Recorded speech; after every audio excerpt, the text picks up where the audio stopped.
నమస్కారం. City news సమాహారానికి స్వాగతం. నా పేరు విశ్వనాథ్. కాంగ్రెస్ పార్టీ 131వ ఆవిర్భావ దినోత్సవ వేడుకలు సుల్తానాబాద్లో ఘనంగా జరుపుకున్నారు. కాంగ్రెస్ శ్రేణులు కేక్ కట్ చేసి స్వీట్లు పంపిణీ చేశారు. జడ్పీటీసీ ఊట్ల రమ, సర్పంచ్ అంతటి అన్నయ్య గౌడ్, యూత్ కాంగ్రెస్ నేతలు ఊట్ల వరప్రసాద్, ముత్యం రమేష్, సీనియర్ నేత ఇళ్ల పెద్ద వెంకటయ్య, కార్యకర్తలు పెద్ద సంఖ్యలో పాల్గొన్నారు.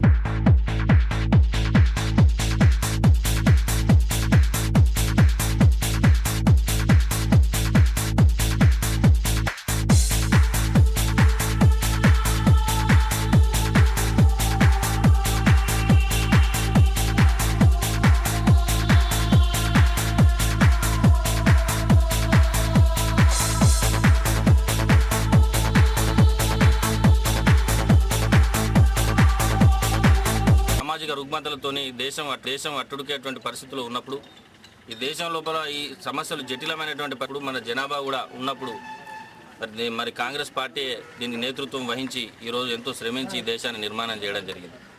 కాబట్టి అలాంటి కాంగ్రెస్ పార్టీని మరి పెద్దలు మనకి ఇచ్చినటువంటి స్ఫూర్తితో ఆ రోజు ఏ ఉద్దేశంతోనైతే మరి ఈరోజు కాంగ్రెస్ పార్టీ ఏర్పడదో ఆ ఉద్దేశాన్ని 1947లో మరి మనం స్వాతంత్రం సాధించుకున్నాం. అది కాంగ్రెస్ పార్టీ ఆధ్వర్యంలో సాధించుకున్నాం. ఈరోజు తెలంగాణ కూడా మీ అందరికీ తెలుసు కాంగ్రెస్ పార్టీ ఆధ్వర్యంలోనే మనం సాధించుకున్నాం. కాబట్టి ఆనాటి మన దేశం కావడం, ఈనాటి తెలంగాణ ఏర్పాటు కావడం కాంగ్రెస్ పార్టీ ఆధ్వర్యంలోనే అనేది దేశ ప్రజలు ఎప్పుడు మర్చిపోరనేటువంటి విషయం, మన రాష్ట్ర ప్రజలు ఎప్పుడు మర్చిపోరనే విషయం మనందరికీ తెలుసు. కాబట్టి అదే స్ఫూర్తిని కొనసాగిస్తూ కాంగ్రెస్ పార్టీని కాపాడుకోవడానికి మా శక్తియుక్తులన్నీ మాకు సంబంధించినంత మటుకు ఎవరి శక్తి మేరకు వాళ్ళు పనిచేసి మన అందరం కలిసి కాంగ్రెస్ పార్టీని బలోపేతం చేస్తూ మన నాయకత్వాన్ని బలోపేతం చేయాల్సినటువంటి అవసరం ఉందని చెప్పి సందర్భంగా కాంగ్రెస్ పార్టీ ప్రజలకు అండ నిలిచినటువంటి కాంగ్రెస్ పార్టీ ఈనాడు భారతదేశంలోనే ఎన్నో రకమైనటువంటి విప్లవాత్మకమైనటువంటి సంస్కరణలు, మరి బ్యాంకుల జాతీయకరణ, సామాన్యునికి ఒక రుణం దొరికే విధంగా మరి చేసినటువంటి ఘనత కాంగ్రెస్ పార్టీ. ఈనాడు ప్రతి పేదవానికి మరి గూడు అందించాలన్నటువంటి లక్ష్యంతో ఏర్పడ్డటువంటి కాంగ్రెస్ పార్టీ ఈనాడు కాంగ్రెస్ పార్టీ పెట్టినటువంటి సంస్కరణలన్నీ కూడా ప్రజల్లోకి తీసుకువెళ్ళడానికి కాంగ్రెస్ పార్టీ కార్యకర్తగా ఆర్నిశలు కృషి చేస్తామని చెప్పి మేమందరం కూడా కలిసికట్టుగా కష్టపడి మళ్ళీ కాంగ్రెస్ పార్టీకి మరి అండగా నిలుస్తామని చెప్పి కాంగ్రెస్ పార్టీని ఎంతమందో పెద్దలు మరి బలోపేతం చేసిండ్రు. ఈరోజు కూడా మరి దేశమంతా కూడా కాంగ్రెస్ పార్టీ స్థాపించబడి ఉన్నది. వాళ్ళందరూ కూడా ఎంతగానో కృషి చేసిండ్రు, ఇంకా కూడా కృషి చేయాలని కోరుతూ కాంగ్రెస్ పార్టీ ఏర్పడిన నాటి నుండి పేదల పక్షపాతిగా ఉంటూ పేదల కొరకే పనిచేస్తున్నటువంటి కాంగ్రెస్ పార్టీ తాత్కాలికంగా కొంత విరామం ఏర్పడినా కూడా ఈనాడు కాంగ్రెస్ పార్టీని స్మరించుకునే విధంగా గతంలో పాలించడం జరిగింది. నేడు అధికారంలో లేకపోయినా రానున్న రోజుల్లో మేమందరం కష్టపడి అధికారంలోకి తీసుకురావడానికి ప్రజలందరూ మాతో మమేకమవుతున్నారు. సేవే పరమార్థమన్నారు మహాసహస్రావధాని గరికపాటి నరసింహారావు. సుల్తానాబాద్ పరిధిలోని నిగమ ఇంజనీరింగ్ కళాశాలలో ఆదివారం లయన్స్ క్లబ్ ఆధ్వర్యంలో లయన్ ప్రాంతీయ సమ్మేళనం ఘనంగా జరిగింది. రీజియన్లోని 12 లయన్స్ క్లబ్లు ఈ సమ్మేళనంలో పాల్గొన్నారు. ఈ కార్యక్రమంలో ఆర్సీ వలస నీలయ్యతో పాటు సుల్తానాబాద్ లయన్స్ క్లబ్ ప్రతినిధులు పాల్గొన్నారు. తెలంగాణ సంస్కృతి సంప్రదాయాలకు అద్దం పట్టే విధంగా పలు కార్యక్రమాలతో అలరించారు.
tree plantation, blood donation camp, rural option, dental health camp, animal health.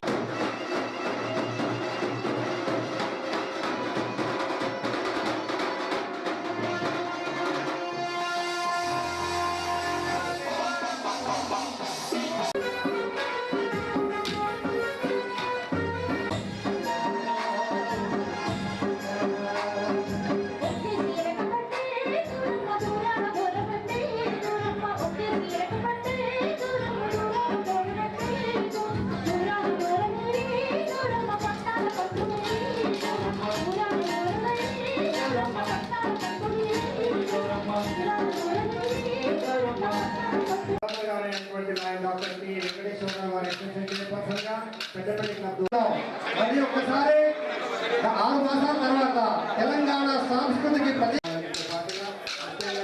Tree plantation కి దీన్ని అవార్డు ద్వారా సత్కరించనున్నారు. దాంట్లో సుల్తాన్ అంతర్జాతీయ సేవా సామ్రాజ్యంలో సమర్పించిన నా మాతాపిత వలస కాంతమ్మ వీరేశములకు పాదపద్మ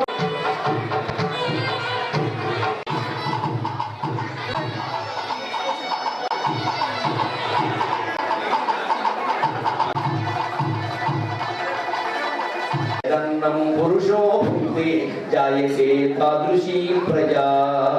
అక్రమంగా సంపాదించిన వాడెవడు బాగుబాటులో ఉండడానికి సంస్కృతంలో మన భారతీయ కవి ఎంత మంచి మాట చెప్పాడో గమనించండి. దీపాన్ని మీరు చూడండి అయ్యా, దీపో భక్షయతే ధ్వాంతం. దీపం ఇలా వెలగగానే చీకటి పోతుంది, అంటే చీకటిని మింగేసినట్టే కదా, దీపం చీకటిని మింగేసింది అంట. అంతేకాదు దీపం దేన్ని పుట్టిస్తోంది? పొగని పుట్టిస్తోంది. అది మింగిన చీకటి రంగు నలుపు, అది పుట్టించే పొగ రంగు నలుపు. అంటే ఏ రంగు ఆహారం అది తిందో ఆ రంగు పదార్థాన్ని పుట్టిస్తోంది. అలాగే నువ్వు అక్రమంగా సంపాదించి పిల్లల్ని కంటే ఎక్కడ ఎవరికి ఓపిక లేవు. ఓ రోజు సంపాదించి కూడా దాని లోపల ఏంటైనా సోమవారం ఉండేయడం, మంగళవారం, బుధవారం, గురువారం కూడా అదే కూర అదే పచ్చడి. భర్తలందరికీ నా సానుభూతి, భార్యలందరికీ నా సానుభూతి. మొత్తం అన్ని తీసుకెళ్ళి మనవాడు ఫ్రిడ్జ్లో పడేశారు. ఆ బొగ్గుండి ఒక్కడే బయట పెట్టారు, వాడు కూడా అందులో వారేస్తారు. శుభ్రంగా సన్నగా హాయిగా ఉంటాడు. ఒక ఆవిడ ఎందుకంటే నా మంగళసూత్రాలు రోజు నేను ఫ్రిడ్జ్లో పెడతాను అన్నది. ఎందుకంటే ఆ కాపురం చల్లగా ఉండాలి కదా అని. అందుకని ఫ్రిడ్జ్లో తిండి మానేయాలి మీరేనంత వరకు. కాస్త ఆ పూట వండుకుని వేడిగా తింటే సింహాల్లో బతుకుతాడు.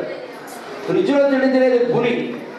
పులి లక్షణం ఏమిటంటే అది ఏ జంతువునైనా చంపితే దానికి కావలసిందేదో అది తిని వెళ్ళిపోతాడు. దానికి భయం మళ్ళీ ఆహారం దొరుకుతుందో లేదో.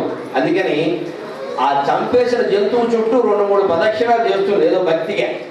ఎలిగేడు మండలం దులికట్టలోని అనుబంధ విలేజ్ నేతకానిపల్లిలో గుర్తు తెలియని వ్యక్తులు వరి ధాన్యానికి నిప్పు పెట్టారు. పొలంలో అర్ధరాత్రి వరి ధాన్యానికి నిప్పు పెట్టారని బాధితుడు గోలె మాంకాలి చెప్పాడు. సంఘటన స్థలాన్ని పోలీసులు, స్థానిక నేతలు పరిశీలించారు.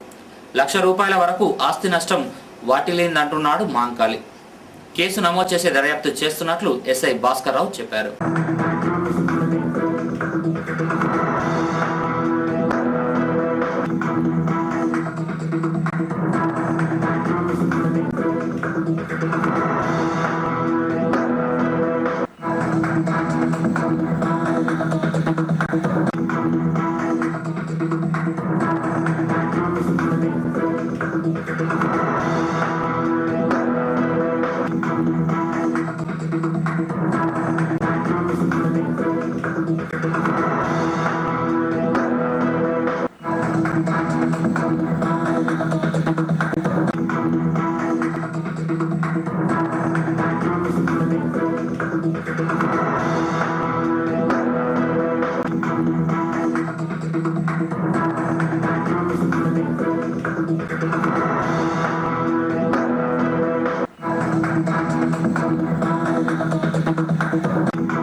పేరు చెప్పండి. ఆ పేరు మాంకాలి. ఇంటి పేరు గోలె మాంకాలి. 12 గంటలకు మా అన్న వచ్చి లేపిండు కాలుతాందిరా అని. వచ్చి చూసేవరకల్లా మొత్తం అంటుకున్నది కాలేదు. అంటే ఎట్లా జరిగింది అనుకుంటున్నారు? ఇది ఏవో కావాలని వేసేసారు. ఇది వరకు ఒకసారి కరెంట్ మోటార్ పోయింది. కరెంట్ మోటార్ పోయిన కంచెలే ఇవన్నీ ప్రాబ్లం స్టార్ట్ అయింది. దాదాపు ఎంత నష్టం జరిగింది ఇప్పుడు? ఇది వడ్లు ₹1,00,000. రూపాయలు.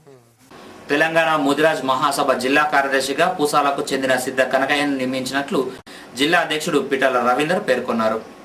అలాగే జిల్లా మత్స్య సహకార సంఘం సభ్యునిగా ఉస్మాన్ రవీందర్ను నియమించినట్లు అధ్యక్షుడు చేతి ధర్మయ్య చెప్పారు. ఈ సందర్భంగా వీరిని పలువురు అభినందించారు.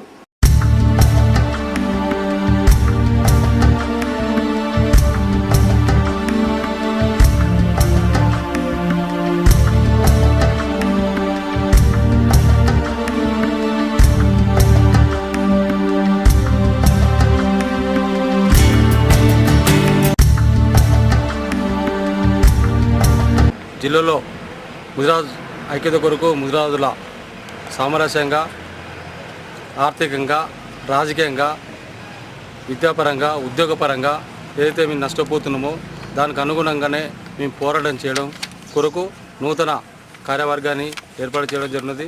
దానికి అనుగుణంగానే ఈరోజు సుల్తానాబాద్ నుండి జిల్లా కార్యదర్శిగా ఎన్నుకోవడం జరిగినది. ముదిరాజ్ సంఘం గురించి ఎల్లవేళ రాత్రనక పగలనక నాంతో కష్టపడుకుంటూ ముదిరాజు బంధువులను ముందుకు తీసుకుపోతానని మరి జిల్లా మత్స్య పరిశ్రమ సొసైటీ జిల్లా డైరెక్టర్గా ఉస్మాన్ రవి గారిని నియమించడం జరిగింది. ఏదేమైనప్పటికీ పూసాల గ్రామానికి ఈ శుభ సందర్భంగా 2 పాలు ఇవ్వడం అనేది పెద్ద గౌడ కులస్తులకు ఎట్లా పద్మశాలి వాళ్ళకు ఎట్లా ఇస్తున్నారో 60 సంవత్సరాలు దాటిన మత్స్యకారులకు తప్పకుండా పింఛన్ ఇవ్వాలి. మరియు ఈ ఎక్స్ప్రెస్ అనేది కూడా తక్కువ ఇచ్చి ఉన్నది. మత్స్యకారులు చేపల వేట పోతే ప్రమాదశాత్తు చనిపోతే 2 లక్షలే ఇస్తున్నారు. అది 5 లక్షలు పెట్టాలి, గవర్నమెంట్ పెట్టాలి. నన్ను డైరెక్టర్గా నియమించినట్టు వారికి కృతజ్ఞత తెలుపుతున్నాను. అదేవిధంగా మా పూసాల గ్రామ ముదిరాలందరికీ కృతజ్ఞత తెలుపుతున్నాను. ఎందుకంటే నా ఎంబడిన ఇప్పుడున్న డైరెక్టర్లు అందరూ నాకు ఎంతో దగ్గర కృషి చేసుకుంటూ నాకు సపోర్ట్ చేసుకుంటూ మా కులాన్ని మన సంఘాన్ని ముందుకు రావాలని నన్ను ఎంకరేజ్ చేసినందుకు వారికి కృతజ్ఞత తెలుపుతున్నాను. ముదిరాజ్ కులస్తులందరూ కూడా బీసీడీ నుంచి బీసీఏలో వేస్తూ రిజర్వేషన్ ప్రకారంగా పిల్లలు ఎంతో ఉద్యమవంతులు అవుతారని చెప్పి కోరుకుంటూ మరి ఫీజు రియంబర్స్మెంట్ అయినా మాకు బీసీడీలో ఉంటే మాకు ఏ ఫీజు రియంబర్స్మెంట్ కానీ బాధ్యతలు కానీ నియమించలేదు. కాబట్టి ఈ యొక్క తెలంగాణ ప్రభుత్వం మాకు వెంటనే మా అందు దయతలు చేయి మాకు బీసీడీ నుంచి బీసీఏలోకి రిజర్వేషన్ ఖరారు చేయగలరని. జాతీయ స్థాయి సాఫ్ట్బాల్ పోటీలకు ఎంపికైన సుల్తానాబాద్లోని ఆల్ ఫోర్సెస్ స్కూల్ విద్యార్థిని శ్రీజను మధ్యప్రదేశ్లోని గ్వాలియర్ జిల్లా కలెక్టర్ నరహరి శ్రీజను కరీంనగర్లో అభినందించారు. రాష్ట్ర స్థాయిలో అత్యంత ప్రతిభ కనబరిచిన శ్రీజ జాతీయ స్థాయి పోటీలకు ఎంపికైంది. ఇండోర్లో జనవరి 4 నుండి 10 వరకు జరిగే పోటీలో శ్రీజ పాల్గొనుంది.